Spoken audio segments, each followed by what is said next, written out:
Waalaikumsalam warahmatullahi wabarakatuh.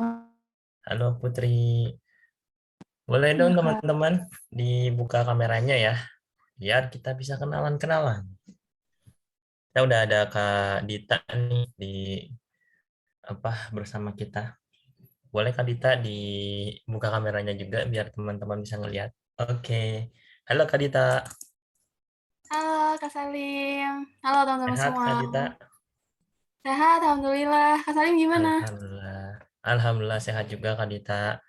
Posisi Oke. lagi di Jakarta, lagi di Indonesia apa lagi di London nih Kak? Masih di Bekasi nih, Kak. Oh, masih di Bekasi, lebih jauh dari Iya. London ya? Lagi di gunung sih kalau sekarang pakai virtual background. Waduh. Oke. Oke, Kak Dita katanya bentar lagi mau ke London nih ya, Kak ya? Iya nih, doain ya hari Sabtu ini berangkat. Wah, berapa hari lagi Kak Dita? Waduh, berarti berapa tuh? Kamis, Jumat, Sabtu ya? Iya. Oh, 3 hari lagi ya. Gimana persiapannya ke London, Kak Dita? Susah nggak sih nyiapin kuliah, bahkan tinggal di luar negeri ya? Iya, ini sih karena lagi pandemi COVID ya, jadi mungkin agak lebih panjang persiapannya nih. Oke, tapi udah aman semuanya, Kak Dita? Udah bisa berangkat nih? Insya Allah, tinggal jalan aja. Oke. Kalau di London, di Inggris tuh kuliahnya berapa lama ya, Kak Dita? Kalau misalnya S1 itu cuma 1 tahun. Oh, S1, S2 maksudnya? Sorry, S2. S1 1 tahun cepet banget. S1-nya tetap 4 tahun, S2-nya 1 tahun. Oke, I see. S2-nya cuma setahun ya. Kak Dita Iya, emang cuma setahun di sana atau mau lebih lama lagi? karena LPDP harus langsung balik lagi gitu Ya, ya. nggak seru nih cuma setahun doang. Nanti lanjut lagi S3 bisa. Oke deh, siap-siap. Nanti aku nitip salam ya buat Harry Potter. Kemudian Boleh, buat Harry boleh. boleh teman-teman yang mau nitip salam ke orang-orang di UK, mau nitip just tip juga boleh ya. Boleh Karita dong. nanti boleh banget ya nih just tip gitu. Yang suka bola juga mungkin nanti bisa tuh just tip merchandise bola MU, Arsenal dan lain-lain. Mungkin di London Arsenal, Chelsea gitu-gitu ya. Ya, betul. Oke, kita mulai aja ya Kak Dita ya. Ya, Oke, silakan. teman-teman boleh ya dibuka kameranya biar Kak Dita bisa sapa-sapa juga nih bisa ngelihat muka teman-teman nggak cuma gambar atau kotak hitam doang. Oke, aku mulai aja ya sambil teman-teman silakan buka kameranya. Selamat malam teman-teman semua. Assalamualaikum warahmatullahi wabarakatuh. Di sini, Waalaikumsalam warahmatullahi wabarakatuh. oke, wah ada suara jangkrik tuh. Siapa tuh? Olivia ya? Seru banget ya, rumahnya ada jangkrik. Aku jadi tenang gitu ya, suasananya kayak di kampung gitu ya, di hutan. Di hutan. Oke, semoga teman-teman sehat selalu ya. Aku Salim di sini akan mandu acara kita ya malam ini ngobrol-ngobrol bareng Kak Dita selama 1 jam ke depan. Nah, sebelum kita mulai kita doa dulu kali ya teman-teman biar lancar dan biar kita bisa optimal nih dapat ilmu di sini gitu, dapat motivasi dan lebih lebih bukan cuma sekedar motivasi tapi bisa diterapin gitu jadi ilmu yang bermanfaat. Berdoa dipersilakan sesuai ajaran masing-masing.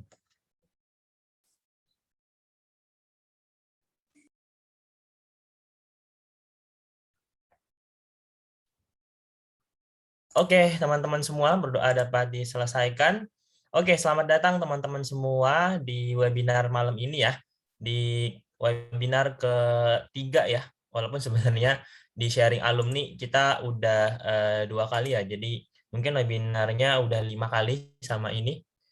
Udah 4 kali sama ini ya.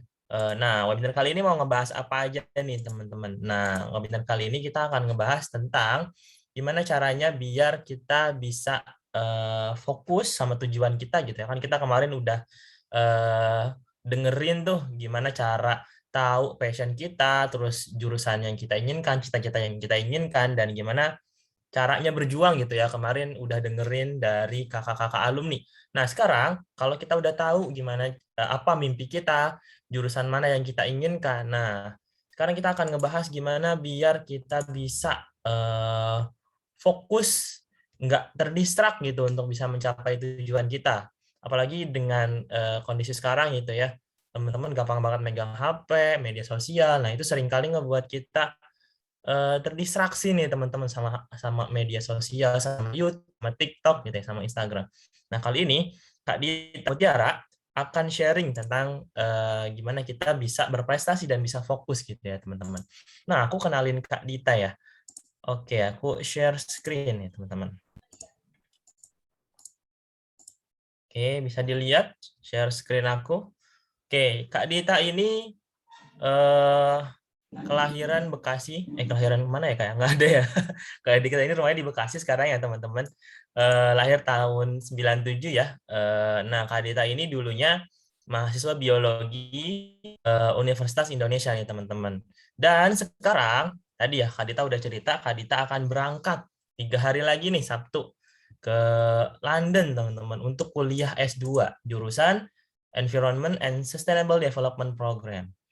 Oke, nah selain kuliah teman-teman, oh ya Kak Dita tuh dapat kuliah ini beasiswa ya teman-teman, S2-nya beasiswa di Lembaga Pengelola Dana Pendidikan dari Kementerian Keuangan teman-teman. Jadi keren banget nih Kak Dita, salah satu orang yang berprestasi dan terpilih gitu ya. Cuman dikit loh teman-teman yang bisa kepilih untuk dapat beasiswa gitu. Jadi Kak Dita ini nanti akan dibiayain oleh negara gitu ya, bahkan dapat uang saku. Nah nanti mungkin Kak teman-teman bisa banget nih tanya-tanya Kak Dita, gimana sih Kak biar dapat beasiswa, kita gratis belajarnya dan akhirnya bisa berprestasi juga. Nah, Kak Dita selain kuliah, ternyata banyak banget nih teman-teman kegiatannya. Di antaranya Kak Dita adalah founder dari komunitas cerita iklim. Kemudian Kak Dita juga co-founder dari PT Kita Juragan Indonesia. Kak Dita sempat ngebangun startup ya, Kak Dita nanti mungkin bisa diceritain. Kemudian Kak Dita juga jadi project manager di Research Center for Climate Change UI. Kemudian Kak Dita banyak banget juga nih pengalaman organisasinya, diantaranya pernah jadi ketua angkatan di Biologi UI, pernah jadi ketua di Green Action Leadership Project, kemudian pernah jadi wakil ketua Himpunan Mahasiswa Biologi teman-teman di FMIPA kayak gitu. Dan banyak banget prestasinya, di antaranya Kak Dita merupakan mahasiswa berprestasi utama Fakultas FMIPA UI. Teman-teman mungkin nanti kalau kuliah akan ada tuh pemilihan ajang pemilihan mahasiswa berprestasi. Nah, Kak Dita terpilih nih teman-teman jadi juara 1 mahasiswa berprestasi utama di Fakultas MIPA UI gitu. Kemudian banyak banget lagi ya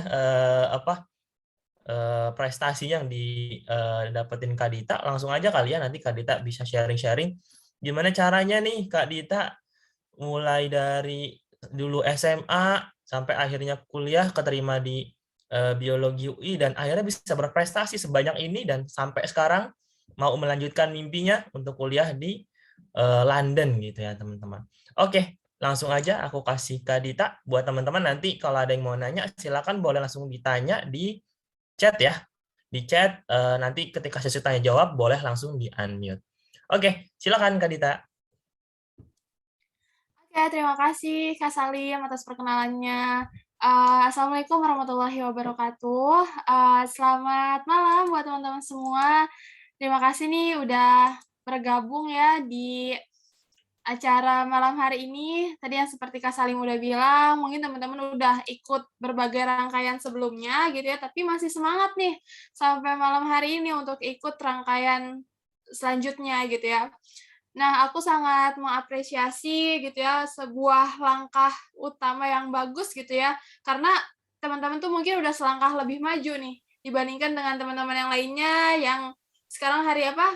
Hari Rabu malam gitu mungkin lagi scrolling medsos doang, lagi sambil rebahan kayak gitu ya. Sedangkan teman-teman di sini rebahannya sambil dengerin aku ngomong gitu ya. Ada mungkin yang apa namanya bisa apa ya, kita di sini sama-sama belajar bareng kayak gitu. Oke, tadi udah dikenalin ya sama Kak Salim, aku Dita Mutiara Nabela, teman-teman boleh panggil aku Dita. Jadi hari ini atau malam hari ini kita bakal lebih banyak sharing gitu ya. Nanti teman-teman, aku berharap semuanya bisa bertanya gitu ya. tanyain aja kira-kira apa sih yang aku lebih suka teman-teman tuh menyampaikan kendalanya apa gitu ya. Jadi karena mungkin meskipun kita bedanya nggak beda jauh gitu ya, tapi mungkin ada sedikit perbedaan yang terjadi gitu dengan kondisi-kondisi yang berubah gitu ya, zaman yang juga berubah. Sekarang teman-teman banyakannya SMA gitu ya. Nah, SMA dulu kan aku nggak ada TikTok gitu, sekarang ada TikTok gitu. Terus dulu SMA aku nggak pakai Zoom gitu, sekarang pakai Zoom. Jadi ada masa-masa yang berubah yang bisa jadi kendala yang kita hadapi atau tantangan yang dihadapi juga berbeda gitu. Oke, nanti Kak Salim tolong ingetin ya kalau waktunya udah habis gitu. Nanti khawatir aku keterusan ngomongnya. Oke, ini ada sedikit slide gitu ya, tapi aku bakal banyak cerita aja sih. Oke, produktif dan atasi distraksi gitu ya. Nih, sorry nih, warnanya sangat cerah sekali, warna kuning dan hitam. Oke, jadi ini menarik banget ya, judulnya tentang sebuah produktivitas gitu ya, dan gimana kita akhirnya bisa mengatasi sebuah distraksi yang ini menjadi penghambat kita untuk bisa produktif, kayak gitu.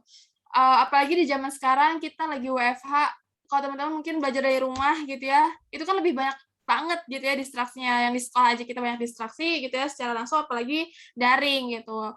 Entah tadi media sosial, entah mungkin kerjaan-kerjaan di rumah gitu ya, nyuci piring dan lain-lain gitu. Nah, itu kan salah satu mungkin menjadi distraksinya gitu. Karena itu aku alami juga gitu ketika bekerja, jadi ada hal-hal lain yang mendistrak kayak gitu. Nah, gimana sih ini kita akhirnya bisa mengatasi hal tersebut?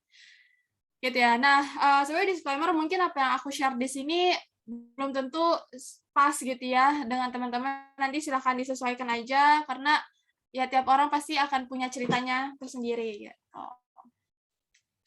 Nanti tadi udah dikenalin juga ya, teman-teman boleh panggil aku Dita. Nanti kalau misalnya kita waktunya kurang untuk diskusi, teman-teman bisa follow di Instagram atau di WA aku kayak gitu. Oke, selanjutnya di sini kita sebelum ngomongin produktivitas, kemudian juga gimana kita atasi distraksi, teman-teman perlu menjawab dulu nih, apa sih cita-cita teman-teman gitu. Boleh dong teman-teman ini tulis di kolom chat. Teman-teman bisa chat kan ya? Tulis di kolom chat apa cita-cita teman-teman. Kayak gitu. Boleh nggak ditulis ini? Aku penasaran nih sama teman-teman SMA. Kira-kira apa sih cita-citanya gitu. Oke, ada yang belum tahu, ada yang mau jadi dokter, ada yang jadi psikolog, ada yang jadi desainer, arsitektur, dokter, pengen jadi duta, Kak. Oke, duta apa tuh? Masih bingung, ragu. Oke, dokter bedah toraks dan kardiovaskular. Wow, ini udah spesifik banget ya. Ada arsitek. Oke, nice. Pegawai bank syariah, Kak. Duta syambu lain. Hakim, Kak. Oke, nice, nice. Makasih nih, aku apresiasi banget buat teman-teman yang udah balas di kolom komentar. Oke, semoga dari apa yang materi udah teman-teman dapatkan kemarin nih, gimana cara dapetin passion atau mengetahui gitu ya, apa sih yang kita suka, teman-teman akhirnya mengkerucutkan gitu. Apa sih cita-cita teman-teman? Kalau misalnya aku throwback kembali gitu ya, di zaman aku SMA gitu ya, jujur aku masih bingung juga gitu dengan cita-cita aku. Bahkan aku masih bingung jurusan apa yang harus aku ambil, kayak gitu. Jadi, itu adalah sebuah hal yang wajar gitu ya. Nah, kemudian sedikit yang akhirnya memudahkan aku untuk nggak bingung gitu ya, itu karena waktu SMA aku punya mentor. Gitu. Nah, di sini nih teman-teman ketika ikut, acara ini menjadi salah satu kesempatan teman-teman ya dapat banyak pembelajaran gitu dari mentor-mentor yang lain, dari Kak Salim gitu misal sebagai mentornya, itu bisa tanya-tanya banyak ke Kak Salim gitu. Karena, mentor itu dalam hidup aku membawa apa ya, sesuatu yang tadinya aku bingung bisa jadi nggak lebih bingung, bisa jadi lebih terarah gitu kan. Karena udah tahu nih pengalaman-pengalaman dari, mentor-mentor aku tuh gimana. Gitu. Jadi kalau misalnya throwback lagi ke masa SMA, itu aku, tadi ya masih bingung mau ambil kampus di mana, jurusan apa, sampai akhirnya, aku milih tadi teman-teman banyak ya cita-citanya mau jadi dokter. Aku juga salah satunya yang nulis cita-citanya mau jadi dokter. Jadi aku nulis eh dokter karena memang nenek aku pengen ada cucunya jadi dokter gitu. Terus akhirnya ya udah karena kepikirannya cuma dokter doang tanpa mungkin karena nggak tahu juga ya profesi yang lain tuh apa gitu. Kurang explore. Nah, sekarang kan udah banyak nih platform buat teman-teman tahu atau explore ada jurusan apa aja. Nah, jadi itu mungkin bisa jadi sarana yang memudahkan teman-teman. Nah, akhirnya karena ya udah nenek aku pengen aku jadi dokter, akhirnya aku daftar fakultas kedokteran tuh di Unpad waktu aku senam PTN.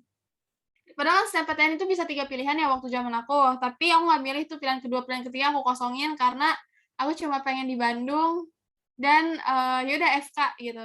Nggak tahu mau pilih apa lagi kayak gitu. Saking nggak taunya kayak gitu. Clueless lah gitu.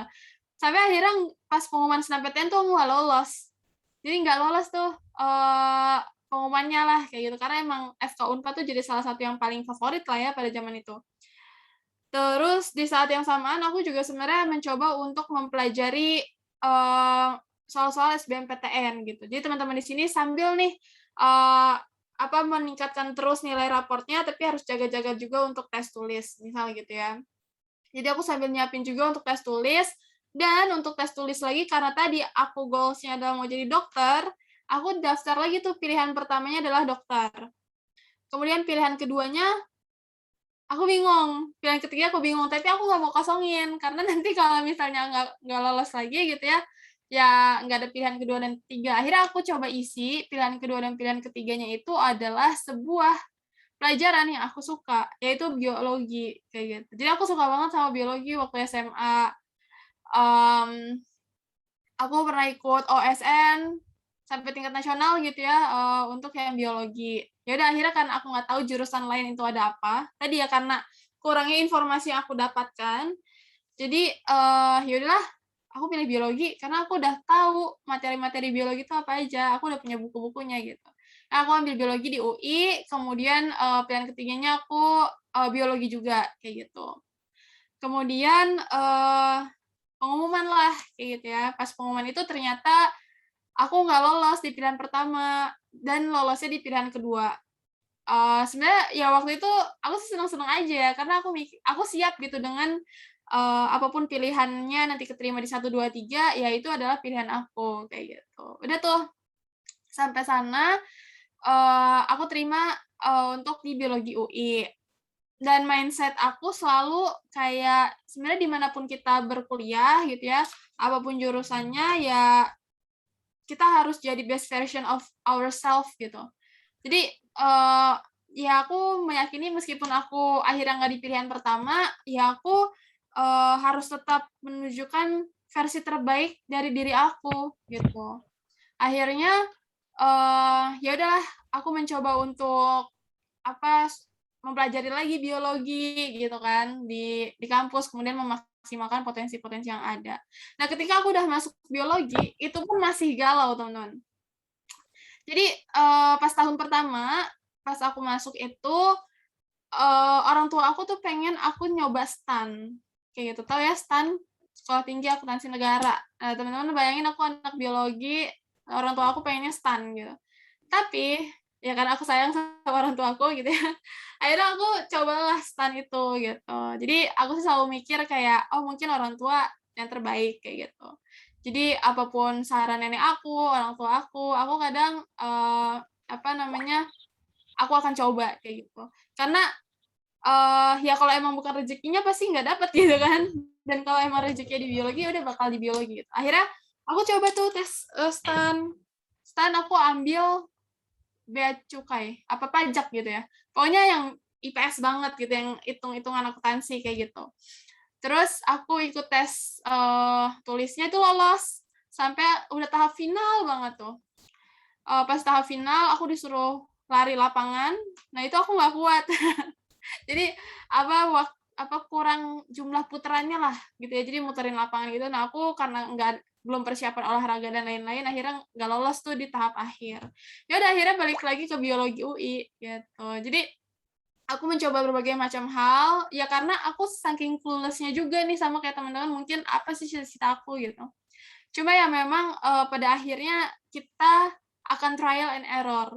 gitu. Kita akan saling coba, ternyata gagal, terus kemudian coba lagi, gagal lagi, sampai akhirnya yang diterima itu aku selalu meyakini itu adalah yang terbaik, gitu. Jadi nanti teman-teman nih ketika SMA, kemudian milih kuliah, yang penting lakukan aja yang terbaik gitu, yakin aja, gitu ya, optimis aja. Karena aku dulu waktu waktu daftar STAN ya aku optimis aja aku bisa gitu. Aku belajar juga dengan sungguh-sungguh buat tesnya. Karena ya kalau aku udah memilih sesuatu ya aku harus all out gitu, harus maksimal di sana. Karena apapun hasilnya ya itu di luar kendali aku, di luar kontrol aku kan. Jadi kayak aku keterima STAN atau enggak ya udah gitu. Itu bukan tanggung jawab aku lah istilahnya gitu. Yang penting aku udah berusaha semaksimal mungkin gitu kan. Ya udah akhirnya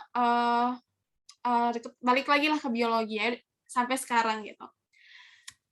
Nah, itu sebuah intro gitu ya tentang cita-cita. Jadi memang cita-cita itu nggak apa-apa terus berubah karena pada akhirnya nanti akan ada kondisi-kondisi yang membantu teman-teman menuju ke arah cita-cita teman-teman kayak gitu. Nah, selanjutnya apa nih hal konkret yang teman-teman lakukan untuk mencapai cita-cita tersebut gitu. Nah, ketika akhirnya aku udah udah masuk nih ke departemen biologi, akhirnya kan aku nggak bisa nih cita-cita aku jadi dokter, ya nggak? Karena aku biologi gitu. Meskipun banyak juga sih yang biologi nanti akhirnya lanjut ke biomedis kayak gitu. Tapi aku merasa kayak oke, berarti aku harus mencari cita-cita aku yang baru. Gitu. Di biologi mau jadi apa nih gitu.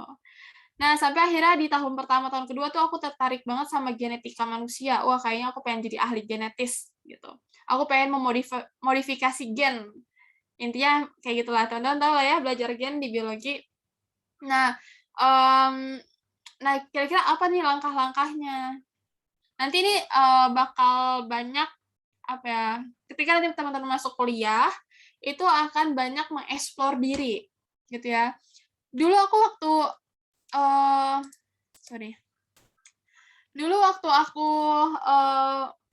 kuliah, itu tuh bahkan aku juga banyak hal-hal yang baru aku lakukan pertama kali pada saat kuliah. Misal, nulis karya tulis. Itu aku pertama kali pada saat kuliah. Kemudian lomba debat, itu pertama kali waktu kuliah.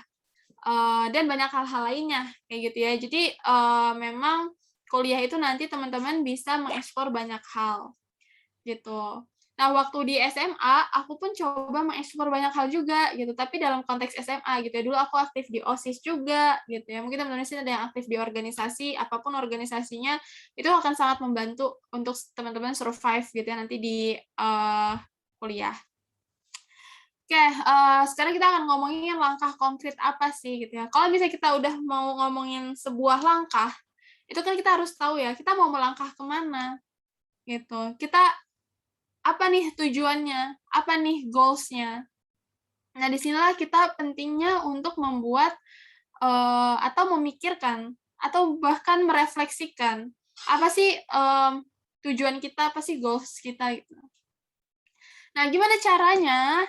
Ini ada 3 hal yang cara ampuh gitu ya untuk teman-teman menetapkan sebuah tujuan. Kayak yang pertama adalah mempertimbangkan hal yang ingin diraih. Itu tadi misalnya, oke aku pengen maksimal gitu ya aku ingin maksimal ketika aku berkuliah. Ya, jadi aku pengen mengeksplor potensi apa sih yang ada di dalam diri aku, apa sih hal yang aku sukai, apa sih yang aku rasa aku tuh senang ngelakuinnya gitu. Jadi disitulah aku mempertimbangkan hal-hal yang ingin aku raih. Kemudian cara mempertimbangkannya gimana, itu emang harus banyak-banyak refleksi kayak gitu.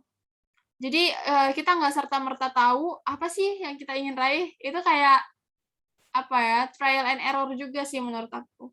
Kemudian sampai akhirnya teman-teman punya pola gitu ya. Jadi dulu tuh aku waktu kuliah, waktu SMA juga sebenarnya sejak SMA, aku punya dream book gitu.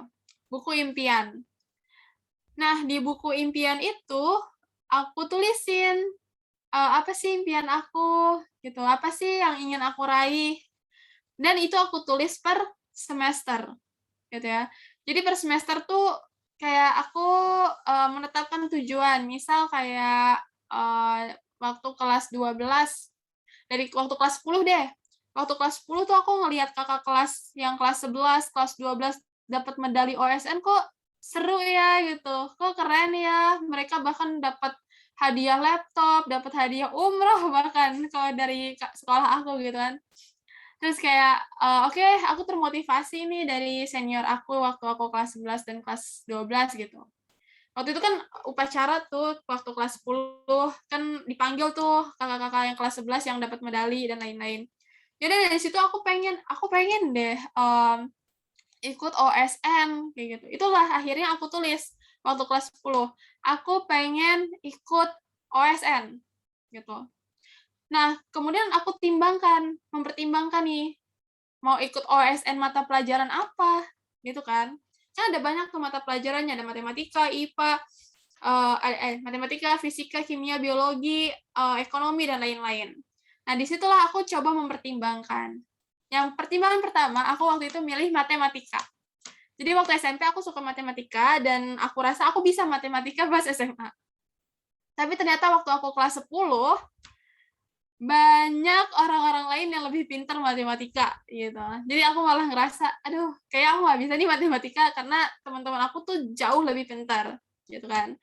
Akhirnya aku rasa, oh ini kayaknya peluang aku untuk lolos tuh kecil gitu. Sampai akhirnya aku mempertimbangkan pelajaran apa ya yang sekiranya aku dulu itu nggak belajar-belajar amat. Jadi waktu SMP tuh aku nggak terlalu belajar banget gitu ya istilahnya. Uh, tapi itu bisa aku kejar gitu waktu SMA. Akhirnya aku ketemulah biologi gitu. Kenapa biologi? Karena aku ngerasa biologi itu bisa dipelajari asalkan kita tekun, asalkan kita ulet gitu ya untuk ngebaca materi yang tebal-tebal. Ya nggak? Teman-teman pasti buku biologi tebal-tebal semua kan? Nah, sama kayak aku rasa, oke, berarti tugas aku hanya ngebaca. Kalau aku baca, aku pasti paham. Gitu. Jadi makanya dulu cukup sering ya main ke perpus gitu. Atau yang main ke perpusnya juga nggak sendirian, jadi ada teman-teman aku juga kayak gitu. Jadi kita main ke perpus atau apa ya, nongkrong-nongkrong tapi sambil belajar kayak gitu. Nah itu akhirnya aku mempertimbangkan, oke, berarti biologi ini bisa aku kejar nih. Kayak sampai akhirnya waktu kelas 11 itu kan goals aku tuh, yang ingin aku raih aku ikut OSN. Sampai sekolah aku itu ngadain pembinaan gitu ya. Jadi yang daftar biologi itu paling banyak, ada 3 kelas. Sedangkan kalau pelajaran-pelajaran lain yang minat itu cuma 1 kelas. Berarti kalau 3 kelas itu sekitar 120 orang yang minat untuk ikut OSN, OSN tingkat kota dulu ya, biologi gitu. Sampai akhirnya diseleksi kan, nggak semua 120 orang itu bisa ikut seleksi tingkat kota. Akhirnya harus dipilih 3 orang doang. Nah, coba teman-teman bayangin nyingkirin 120 orang gitu ya, dan kita harus terpilih 3 orang untuk mewakili sekolah. Ya udah dari situ aku bertekad, akhirnya masuk nih ke tahapan kedua, yaitu berkomitmen. Gitu ya. Oke, aku komitmen, aku bakal baca buku-buku biologi. Gitu ya. Aku bakal baca, teman-teman tahu buku Campbell nggak? Kalau misalnya anak biologi, anak IPA mungkin, atau anak yang pernah ikut Olimpiade mungkin tahu ya, buku Campbell tuh tebal banget, atau cari di Google ya. Itu tebal banget, dan aku berkomitmen aku bakal ngabisin buku Campbell itu. Gitu. Dan sekolah aku itu mengadakan pembinaan itu hari weekend. Jadi aku Senin sampai Jumat itu sekolah, Sabtu Minggu itu pelatihan Olimpiade. Dan pelatihan Olimpiadenya itu dari jam 8 pagi sampai jam 5 sore. Jadi itu aku tiap hari ke sekolah gitu ya, dalam kurun waktu 5 bulanan, 4 bulan, 5 bulan sebelum akhirnya lomba gitu. Jadi Sabtu Minggu tuh aku ke sekolah lah. Pokoknya yang saat orang lain mungkin Sabtu Minggu bisa jalan-jalan gitu ya. Aku karena udah komitmen mau ikut OSN, akhirnya ya udah aku dengan enjoy juga gitu, berusaha untuk enjoy belajar biologi. Nah, sampai akhirnya akhirnya terjadilah seleksi alam gitu ya. Seleksi alam yang tadinya orang biologi itu yang minat 120 orang, ada 3 kelas, tiap minggu itu selalu berkurang. berkurang. Padahal nggak ada tes gitu ya, belum ada tes. Tapi udah berkurang secara otomatis. Kenapa? Karena mereka itu nggak komitmen gitu. Jadi emang komitmen itu penting banget kalau misalnya teman-teman udah menetapkan sebuah tujuan. Emang susah gitu ya, tapi emang teman-teman harus menemukan why-nya. Kenapa sih? Nah, dulu kan aku why-nya ini ya. Aku pengen ikut OSN karena aku pengen umroh. Atau at least kalau nggak umroh, aku pengen dapat laptop gratis atau HP gratis gitu dari sekolah. Dan gratis biaya SPP gitu. Kan lumayan ya ngeringanin beban orang tua juga gitu. Akhirnya aku berkomitmen untuk ya udah datang tiap minggu, tiap Sabtu Minggu belajar latihan. Pusing banget deh dari jam 8 pagi sampai jam 5 sore itu weekend loh. Gitu. Tapi ya udah aku berusaha untuk enjoy dan komitmen sampai akhirnya ke seleksi alam. Dari 120 orang itu palingan yang sampai akhir-akhir menjelang lomba itu tinggal 10 orang. Nah, dari 10 orang ini diseleksi lah lewat soal-soal gitu ya sampai akhirnya dapat 3 besar. Nah, alhamdulillahnya aku lolos tuh 3 besar untuk mewakili tingkat kota kayak gitu. Oke, itu berkomitmen. Setelah komitmen adalah kita menetapkan tujuan yang smart gitu ya. Nah, apa sih tujuan yang smart? Ini tadi udah aku jelasin. Kenapa kita harus menetapkan tujuan itu untuk memberikan motivasi ke kita gitu ya. Tadi kan tujuan aku, oke aku pengen SPP aku gratis lah gitu. Itu kan sebuah motivasi. SPP aku dulu ya meskipun nggak mahal-mahal amat ya. Dulu SMA 1 tuh masih KBRI ya, masih ada sekolah KBRI itu sekitar 400 ribuan per per semester kali ya. Ya itulah setidaknya lumayan gitu ya gratis SPP. Dan juga meningkatkan rasa percaya diri gitu. Kita harus pede nih gitu. Karena kita udah ada tujuan. Sama halnya kayak teman-teman tuh misal naik motor gitu ya. Kalau misalnya teman-teman tahu tujuannya, itu kan pede ya. Oke, gue mau belok kanan, belok kiri, abis itu di putaran belok kiri lagi. Karena udah tahu gitu, kita pede, tujuannya tahu. Tapi kalau misalnya kita nggak tahu tujuan, kita bakal bingung tuh. Geraknya juga bakal lama. Malah berhenti dulu, lihat kanan, lihat kiri, akhirnya kita nggak berprogres. Gitu ya. Makanya tujuan itu penting karena itu kita bisa ngebut gitu. Karena udah tahu tujuan kita di mana. Kita bisa mengakselerasi diri gitu. Oke, kemudian mulai untuk menetapkan tujuan gitu ya. Tadi yang tentang smart aku hold dulu. Sekarang menetapkan tujuan. Menetapkan tujuan yang besar yang ingin dicapai, kemudian menetapkan tujuan-tujuan yang lebih kecil dan mulailah melakukan aksi nyata. Tadi ya tujuan besar aku ikut OSN. Tujuan-tujuan yang lebih kecilnya, aku baca ini. Misalnya tujuan kecilnya itu menghatamkan buku Campbell. Jadi buku Campbell itu ada 3 jilid, satu jilidnya itu 1000-an halaman, tulisannya kecil-kecil. Yaitu tujuan aku. Tujuan aku adalah menghabiskan buku Campbell. Soalnya kenapa aku tertarik untuk menghabiskan buku itu? Karena mentor aku yang ngajarin aku biologi itu bilang, kalau lo mau sampai OSN, lo wajib banget hatamin buku Campbell. Dia bilang kayak gitu. Kalau lo hatam buku Campbell, gue jamin lo sampai OSN. Setidaknya lo jadi finalisnya, dia bilang kayak gitu. Udah baca aja kayak gitu, ngerti nggak ngerti baca aja gitu. Jadi aku tuh sering banget karena aku tadi udah punya tujuan lebih kecil ya, misal satu hari itu aku ngabisin setengah chapter. Jadi kan satu chapternya tuh ada berapa puluh halaman, nah aku nargetin satu hari itu aku baca setengah chapter. Pokoknya kalau aku nggak akan tidur kalau misalnya aku belum ngabisin setengah chapter itu gitu. Jadi itu tujuan kecilnya. Jadi tujuan kecilnya yang pertama adalah menghabiskan setengah chapter gitu ya per hari gitu. Kemudian 2, mencatat hal-hal penting misal gitu. Itu contoh ya.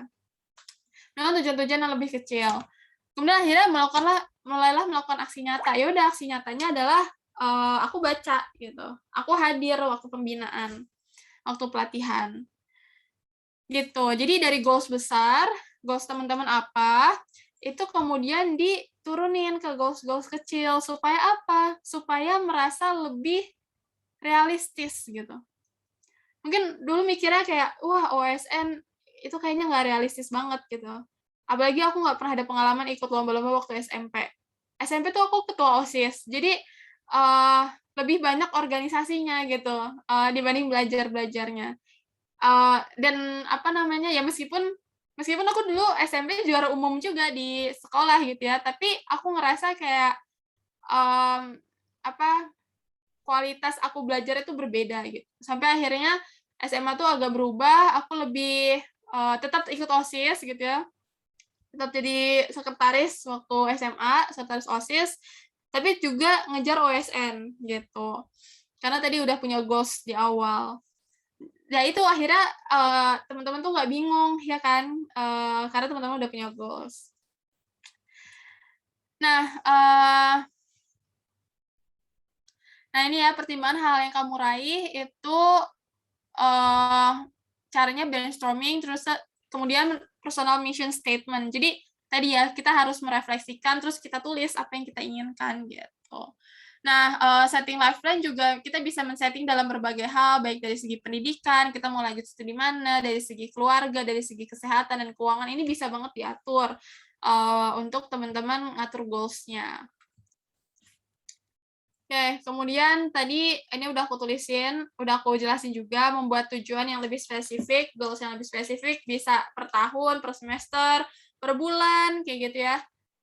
Dibuat to-do list-nya. Jadi tadi aku udah punya buku dream book dan juga ada buku to-do list. Jadi kalau dream book itu aku ngisinya kayak sesuatu hal yang lebih besar gitu. Tapi kalau to-do list itu hal yang lebih konkret gitu, yang bisa aku kerjakan. Kayak tadi, gimana caranya menetapkan tujuan kita supaya lebih powerful gitu. Gimana nih? Tadi dengan SMART goals. Apa itu SMART goals? Panjangnya adalah 1 spesifik, 2 measurable, 3 achievable, realistic, dan timely. Maksudnya apa? Ketika kita menetapkan sebuah tujuan, itu jangan asal ngawang aja gitu. Jangan cuma sebut doang gitu, tapi harus ada aksi nyatanya dan harus spesifik. Jadi spesifik itu maksudnya, tadi misalnya aku tanya, apa sih cita-cita teman-teman? Ada yang jawab mau jadi entrepreneur. Nah, sebenarnya itu belum spesifik, itu masih general. Mau jadi entrepreneur dalam bidang apa? Gitu. Jadi lebih spesifik kan, misal mau jadi entrepreneur bidang kuliner. Nah, itu lebih spesifik. Kemudian measurable, ini tuh dapat terukur gitu ya. Kapan nih kamu tahu ketika kamu udah meraihnya gitu. Sesimpel kayak misalnya tadi aku measurable-nya adalah ketika aku udah nyampe OSN gitu. Dulu target aku nggak harus medali gitu. Ya udah akhirnya emang nggak dapat medali, tapi jadi finalis gitu. Measurable tuh terukur, ya udah yang penting aku mewakili Jawa Barat sampai ke tingkat nasional gitu. Karena aku tahu di tingkat nasional itu sekolah-sekolah lain itu lebih gila lagi pembinaannya. Bahkan mereka itu nggak perlu sekolah. Kan kalau aku bayangin 7 hari, 5 hari itu aku sekolah biasa, belajar PKN, belajar bahasa Sunda, dan lain-lain gitu ya.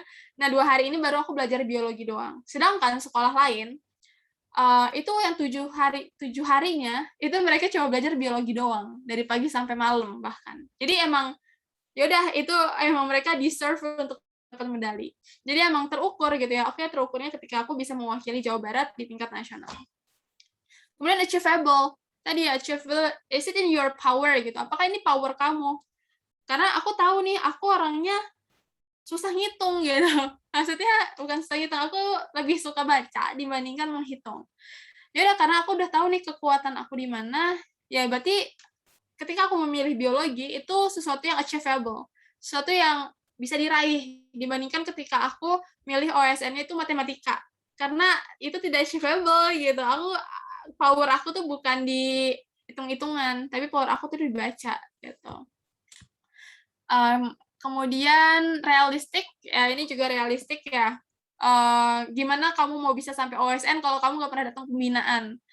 Gitu kan, gimana kamu bisa ngeraih medali kalau kamu bolos-bolosan, intinya gitu. Jadi harus realistis. Kalau misalnya emang mau targetnya A, usahanya goalsnya tinggi gitu ya, maka usahanya pun harus tinggi gitu. Kemudian timely ini tuh harus terukur.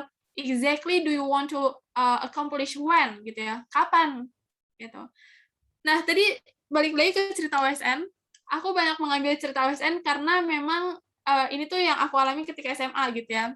Mungkin lebih relate ke teman-teman yang sekarang masih SMA. Nanti kalau teman-teman udah kuliah, nanti kasus ceritanya beda lagi. Nah, ketika aku ikut OSN tadi, OSK tadi, aku lanjutin ya ceritanya. Jadi waktu kelas 10, aku kan kepilih tuh ya untuk mewakili biologi di tingkat kota, 3 orang itu. Hasilnya apa? Hasilnya aku nggak lolos ngewakilin kota ke tingkat provinsi, gitu ya. Intinya ya udah cuma sebatas perwakilan sekolah aja. Dari situ aku mikirin lagi, apa namanya, oke, berarti aku masih ada 1 kesempatan lagi nih. Berarti kan timely nih, terukur. Aku tahu, kapan aku harus meraih aku sampai OSN, yaitu ketika aku udah kelas 12. Karena itu, kesempatan terakhirnya lah, gitu. Tapi dari situ aku coba, merefleksikan lagi apakah aku bisa nih kalau di bidang biologi, apa aku harus pindah kimia, gitu. Karena aku juga suka kimia. Suka banget kimia, gitu. Tapi setelah aku hitung-hitung, ternyata susah juga kimia. Jadi akhirnya setelah aku coba kimia, aku belajarin kelas pembinaannya, aku ngerasa lebih enjoy biologi gitu. Akhirnya balik lagi lah ke biologi. Nah, di kesempatan terakhir itu aku belajar lebih tekun lagi karena aku udah pernah baca Campbell sebelumnya, aku ulang lagi baca Campbell-nya, lolos di tahap selanjutnya dari tingkat sekolah ke tingkat kota, dari tingkat kota ke tingkat provinsi, dan dari tingkat provinsi ke tingkat nasional gitu. Itu dari kota tuh cuma 2 orang. Jadi dari Bekasi itu cuma 2 orang yang mewakilin ke tingkat provinsi gitu. Baru dari provinsi ke nasional.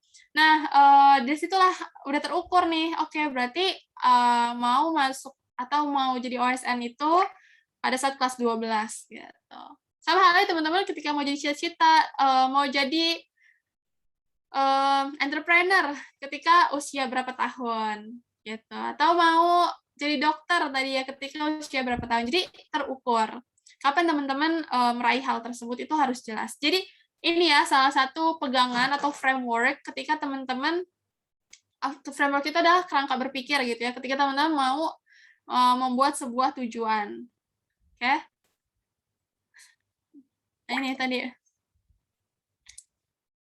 yang aku ceritain. Nah, ini juga bisa dikerucutkan dalam berbagai bidang, dimensi. Itu misal dari akademik, aku pengen nilainya itu di atas KKM semua, terus di bidang sosial, di bidang ibadah, bakti orang tua, personal growth. Ini bisa teman-teman klasifikasikan gitu ya. Jadi lebih terukur dan lebih jelas. Oke, kemudian nah ini sebenarnya udah selesai sih slide aku, tapi aku pengen lanjut ngomongin tentang habit gitu ya. Jadi ketika teman-teman udah punya goals gitu, udah punya tujuan, kan harus ada aksi nyata nih yang harus teman-teman raih gitu ya. Nah, itu harus ngebangun sebuah habit atau kebiasaan gitu ya. Aku akhirnya suka baca karena aku mencoba untuk membangun habit membaca kayak gitu. Kemudian aku suka pengen olahraga, ya aku harus bentuk habit olahraga. Jadi memang membangun sebuah habit itu atau habit baru khususnya ya, itu memang sulit. Khususnya dalam hal konsistensi gitu ya. Gimana akhirnya kita bisa konsisten untuk melakukan habit tersebut.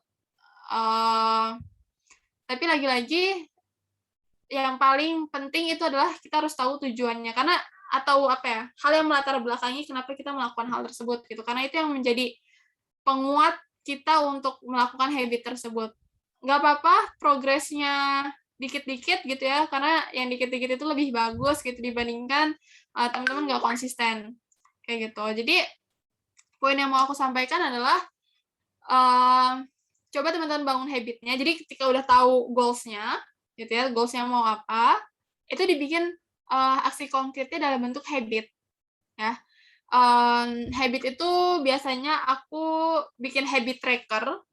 Jadi di habit tracker itu aku nulisin misal kayak tadi ya, misal aku harus baca buku Campbell setengah chapter per hari. Aku tulisin tuh di hari mana aja aku nggak nyampe setengah chapter gitu. Karena entah itu ketiduran, aku sering banget ketiduran lagi baca. Jadi ketika itu tidak tercapai goals-nya, aku akan istilahnya rapel gitu ya. Jadi di hari selanjutnya aku jadi baca 1 chapter, setengah chapter lebih kayak gitu. Jadi dibikin terus gitu ya habitnya, lama-lama aku terbiasa gitu. Yang dulunya aku nggak ngerti tulisan yang di buku Campbell ini maksudnya apa, lama-lama aku paham kayak gitu. Karena tadi udah terbentuk habit, dan untuk membentuk habit itu nggak bisa cuma sehari, 2 hari, 3 hari, seminggu, tapi minimal butuh sebulan, 40 hari gitu. Nah dari situlah yang akhirnya akan menjadi sebuah kebiasaan, kemudian menjadi sebuah budaya, menjadi sebuah culture kayak gitu. Nah terakhir setelah habit adalah tentang time management. Gimana sih Kak Dita akhirnya kita harus bisa bagi waktu gitu ya. Ini adalah sebuah exercise gitu ya, latihan-latihan, dan lagi-lagi tiap orang itu punya daya tahan tubuh yang berbeda-beda. Jadi time management aku belum tentu sesuai dengan time management teman-teman. Dan yang paling tahu kondisi kita itu seperti apa adalah diri kita sendiri gitu. Kalau time management waktu aku SMA, aku tidur tuh masih rutin ya, bukan masih rutin, masih sesuai jadwal lah kayak gitu. Jam 11 itu udah tidur, jam 10. Kemudian kalau ada distraksi juga aku selalu ngebatasin gitu, kayak misalnya main Instagram gitu. Dulu main Facebook mungkin ya, atau BBM. Itu tuh aku batasin banget, kayak bukan batasin banget, berusaha untuk ngebatasin. Jadi kalau sekarang ya, kondisinya sekarang nih, ketika aku udah kuliah, kan di Instagram itu kelihatan ya per hari itu kita main berapa jam. Nah, kalau misalnya aku udah ngelebihin 2 jam, itu tuh aku akan uninstall Instagram-nya, kayak gitu. Untuk sementara gitu, karena menurut aku, oh ini udah berlebihan aku main Instagram-nya. Jadi, kecuali memang aku ada tujuan khusus gitu ya main Instagram. Tapi kalau misalnya cuman kayak ngeliatin feed orang-orang, kalau misalnya teman-teman jadi content creator nggak apa-apa gitu, teman-teman bisa berkarya. Tapi kalau misalnya cuma sambil rebahan, kemudian ya itu menjadi sebuah distraksi untuk aktivitas teman-teman yang lain atau goals teman-teman yang lain, mending di uninstall aja kayak gitu. Jadi aku kayak gitu sih cara untuk mengatasi distraksinya adalah di uninstall dulu sampai akhirnya aku ngerasa oke udah stabil lagi, nanti baru aku install lagi. Dan aku batasin kalau misalnya per hari, oke jangan lebih dari 2 jam atau jangan lebih dari sejam kayak gitu. Dan aku cuma buka itu di waktu-waktu aku istirahat kayak jadi enggak tiba-tiba lagi ngerjain tugas gitu ya aku sambil buka HP, nanti kelamaan buka HP-nya kayak gitu. Jadi emang perlu ada reminder lah kayak gitu, jangan sampai berlebihan.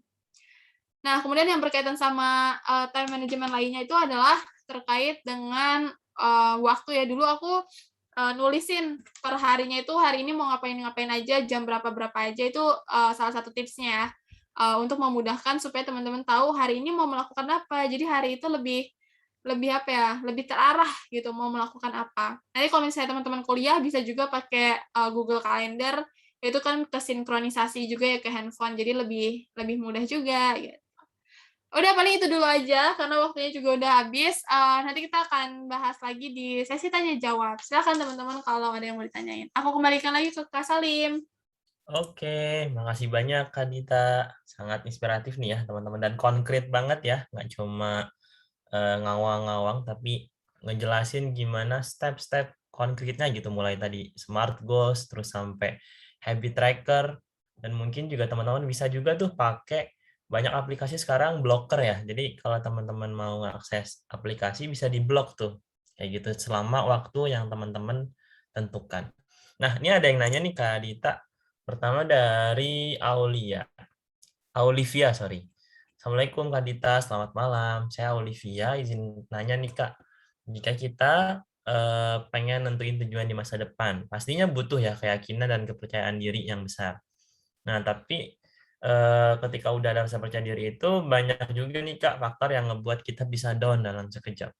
Nah, gimana cara Kak Dita untuk bisa membangun kembali semangat dan rasa percaya diri di dalam lingkungan yang membuat kita down itu, Kak? Terima kasih, Kak Dita. Emang kayak nggak mempan gitu, Mas Bang.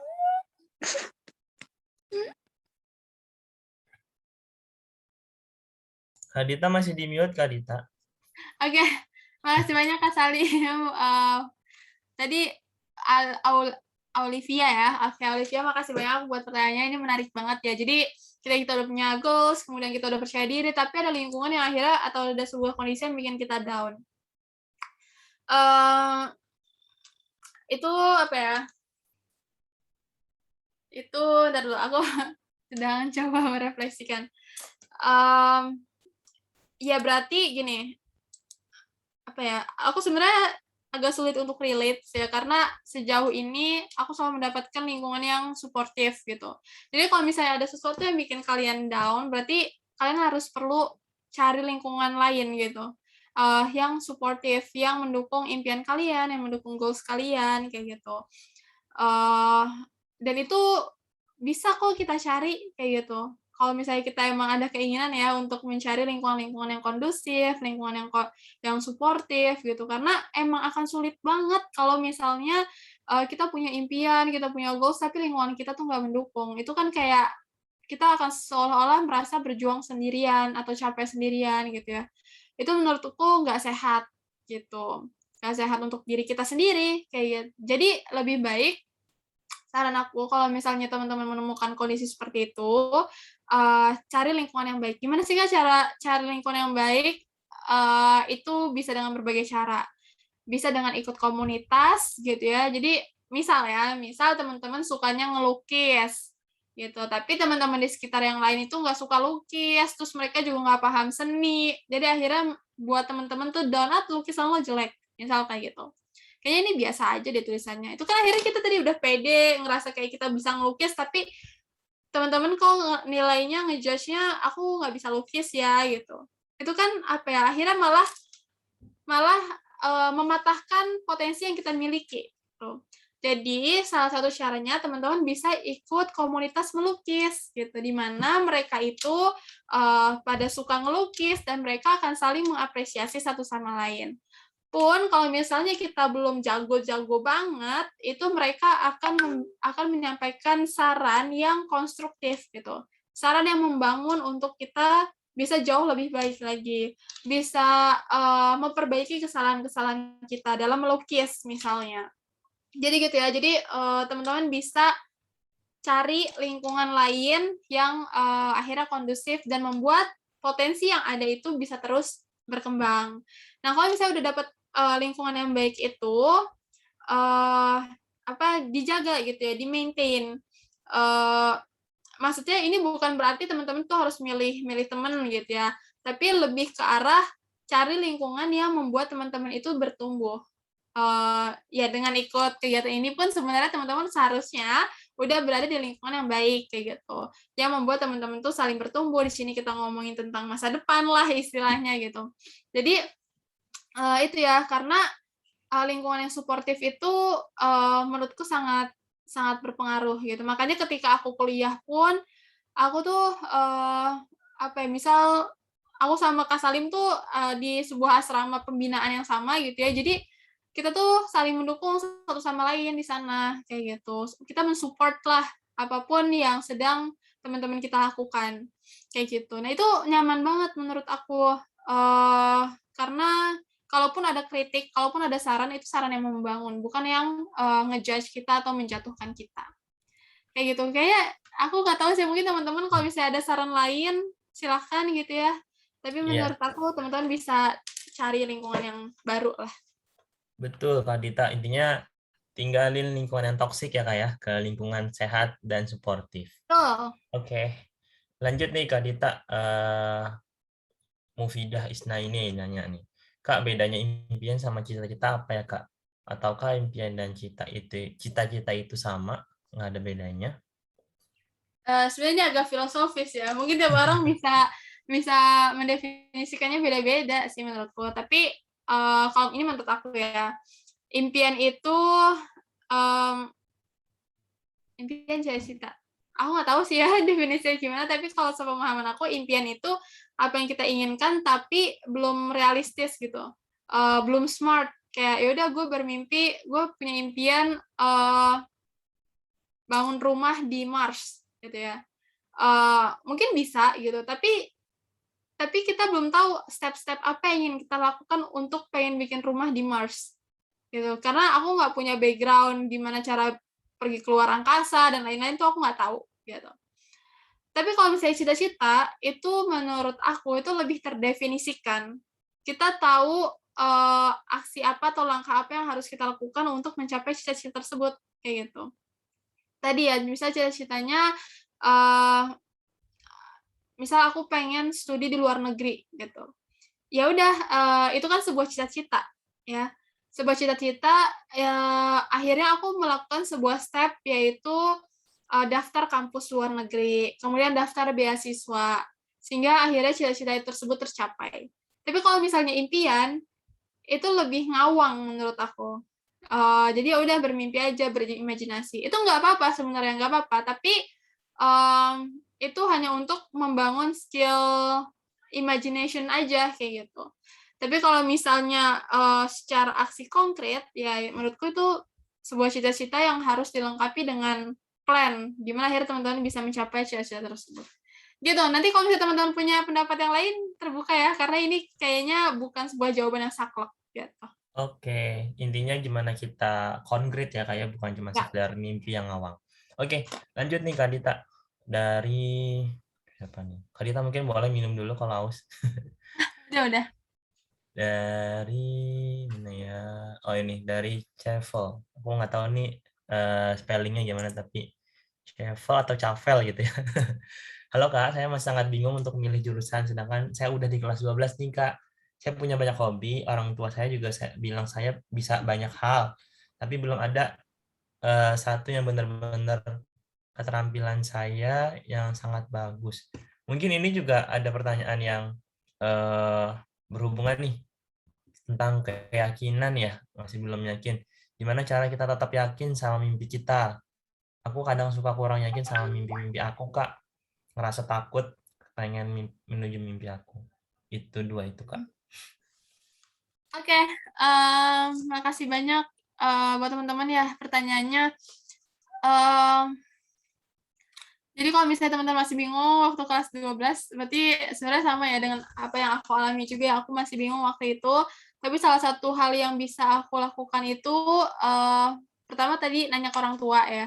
Karena mungkin orang tua bisa mengarahkan kita bagusnya di mana, kayak gitu. Karena orang tua yang apa ya, lama lah membesarkan kita gitu. Jadi mungkin bisa ada saran yang bagus juga gitu untuk kita. Meskipun nggak semuanya mungkin sesuai gitu dengan keinginan teman-teman.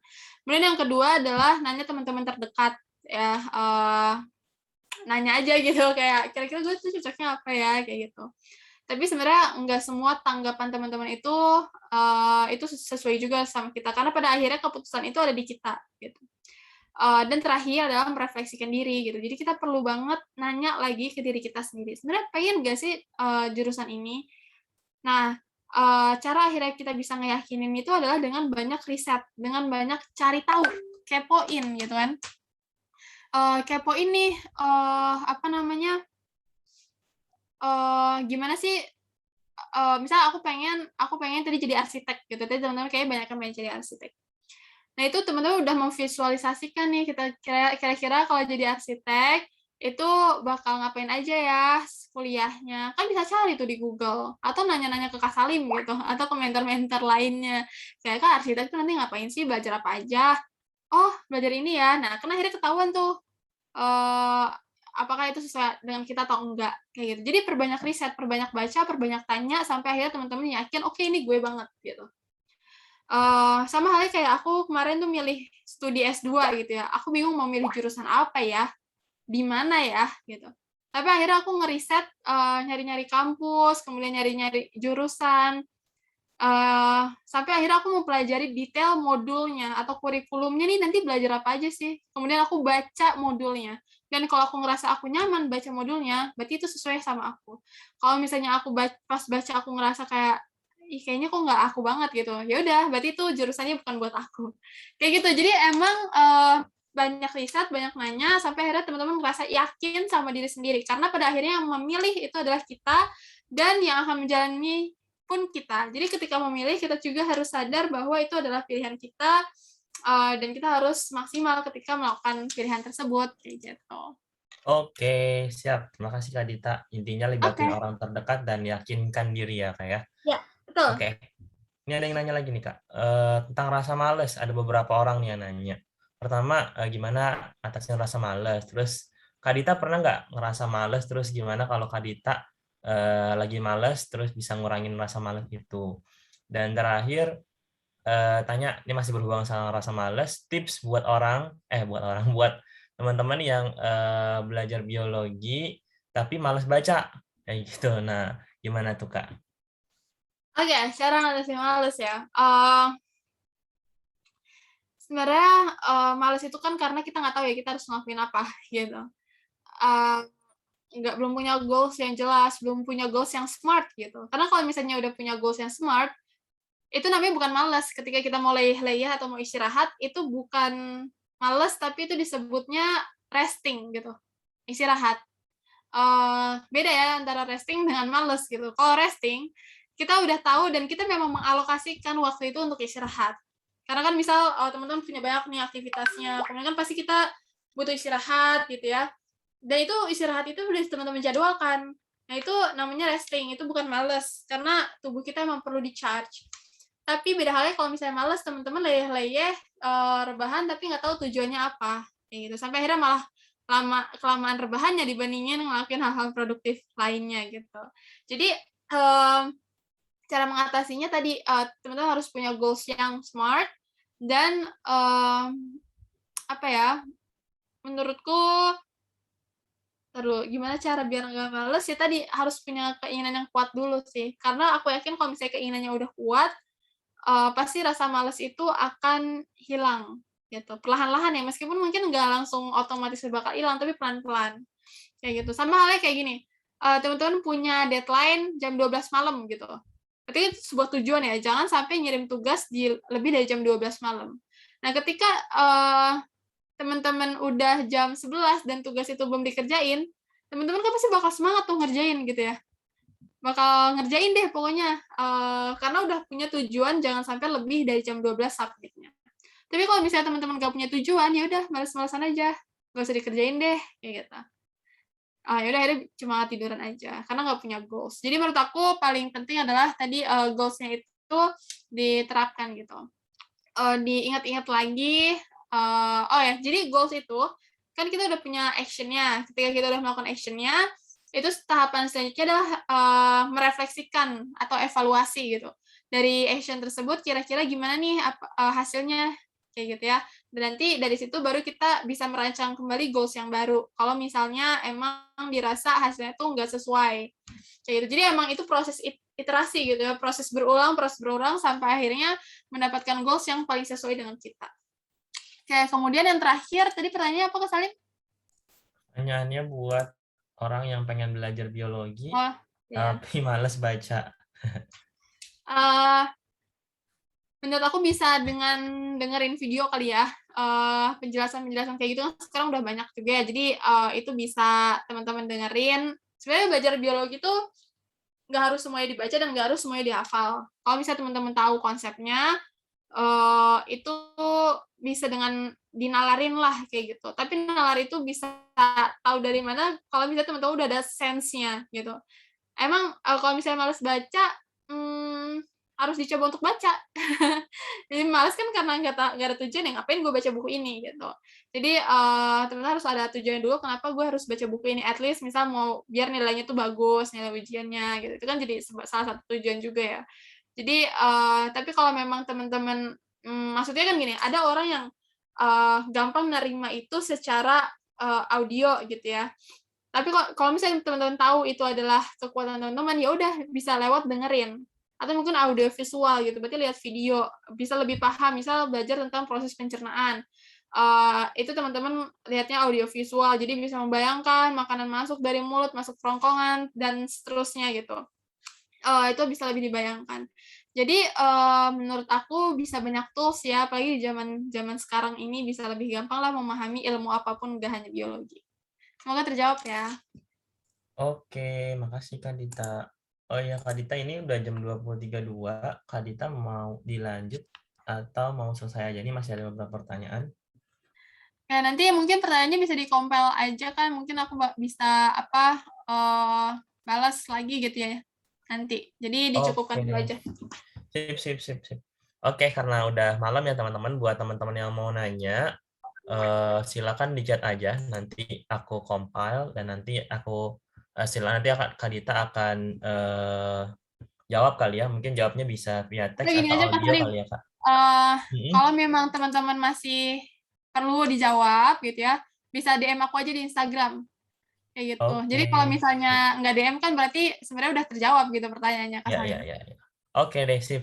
Buat teman-teman yang ngerasa belum terjawab, boleh ya langsung follow Kak Dita di Instagramnya. Boleh tulis linknya, Kak, link Instagram Kak Dita atau username-nya biar bisa teman-teman langsung follow dan DM. Oke, itu ya teman-teman ya. Silakan nanti yang mau nanya boleh banget. Kak Dita juga mau istirahat dulu kali ya dan mau siap-siap nih. Dikit lagi mau ke London, jadi kita cukupkan dulu ya teman-teman. Sekali lagi aku mau bilang makasih banyak buat Kak Dita yang udah ngeluangin waktunya. Semoga ilmunya bermanfaat.